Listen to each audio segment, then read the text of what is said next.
I mean, they really don't have a lot of information. And I'll tell you, I do a lot of training on site for employers. You know, that first line supervisor, they want to know about production. Did so-and-so always complain about her back? Yeah. Did they write it down? No. So employers hire me to go out and threaten them. And so what I say is, if you don't keep your documentation up to speed, then you have to sit with me at a hearing. And that works pretty well. And so why we say we draw a circle around where you are as an employer, and did that injury occur in the zone of employment? And if so, we have to think about what we can do to either defeat the claim, which would be difficult, or minimize. You know, as a lawyer, the hardest thing to do is take your ego off track.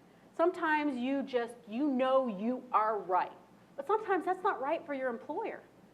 You can't try a case on principle. You have to remember the whole reason why we pay into this BWC system is because we get employer immunity.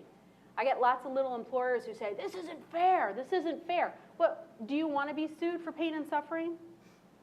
Do you want to be sued for costs that have no cap? This is what you got in exchange for this. Sometimes can they fold the cost in? No. Can a bad claim set a small employer back? Absolutely. That's why we have to be very careful in giving recommendations as it relates to this. The nice thing about the light duty job offer is if you do all that and they comply and they come back to you and they're like, I'm not going to do this job, they go off and request temporary total, at least you have a defense. Your defense is they're not entitled to temporary total. Why? Because we have a suitable job for them that they can perform at our facility, and here's the documentation. You do a client a disservice if you don't tell them what's at stake.